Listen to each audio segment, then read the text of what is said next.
দর্শক আসসালামু আলাইকুম। এই মুহূর্তে আমরা আছি ঢাকা মেডিকেল কলেজ হাসপাতালের মর্গের সামনে, যেখানে পোস্টমর্টেম করা হয়। আপনারা জানেন যে রেহনুমা সারা তিনি সাংবাদিক, তিনি কাজ করেন গাজী টেলিভিশনে। সেখানে তার কর্মস্থল, এবং এই রেহনুমা সারা তিনি মারা গেছেন আজ রাত 1:30টার দিকে আনুমানিক। সেখানে কথা হয়েছে যে তিনি হাতির ঝিলে ঝাঁপ দিয়েছিলেন। তো আসলে তিনি ঝাঁপ দিয়েছিলেন নাকি আত্মহত্যা, নাকি হত্যা করা হয়েছে, সে বিষয়টা পোস্টমর্টমের পরে জানা যাবে।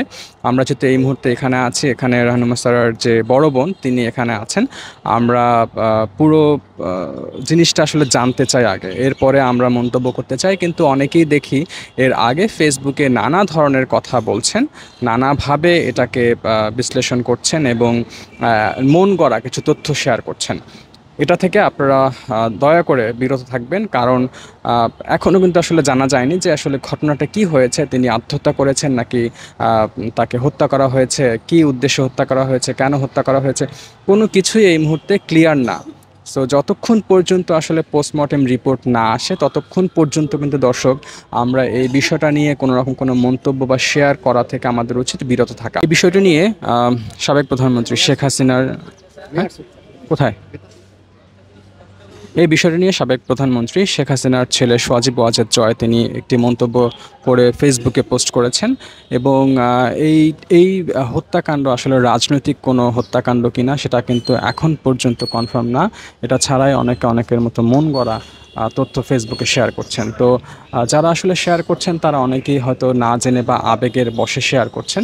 কিন্তু যারা আসলে এই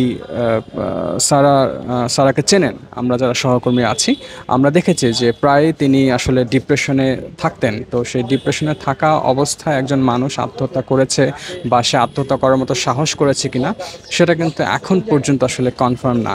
সো সব কিছুই আসলে আমরা জানতে পারবো এই পোস্টমর্টেম রিপোর্ট হাতে আসলে। তবে সুরাতহাল রিপোর্ট আমরা যখন করা হয়েছে তখন সেখানে আমরা ছিলাম অনেকেই, এবং সারার গায়ে আসলে কোনো রকম কোনো আঘাতের চিহ্ন আসলে পাওয়া যায়নি।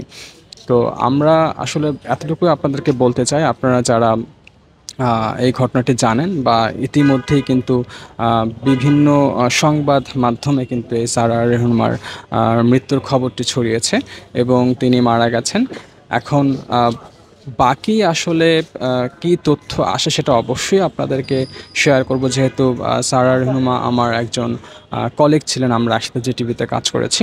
তো সেই সুবাদে আসলে সারাকে যতদূর চিনি, আসলে আত্মহত্যা করার মতো সাহস তিনি দেখাবেন কিনা সেটা নিয়ে আমার একটা সন্দেহ আছে। তবে আসলে মানুষ পরিস্থিতির শিকার হয়ে কখন কি করে ফেলতে পারে বা করে ফেলে সেটা কিন্তু আসলে বলা যায় না। দর্শক, আমরা এখানে আছি, আমরা আপডেট অবশ্যই আপনাদেরকে জানানোর চেষ্টা করব, এবং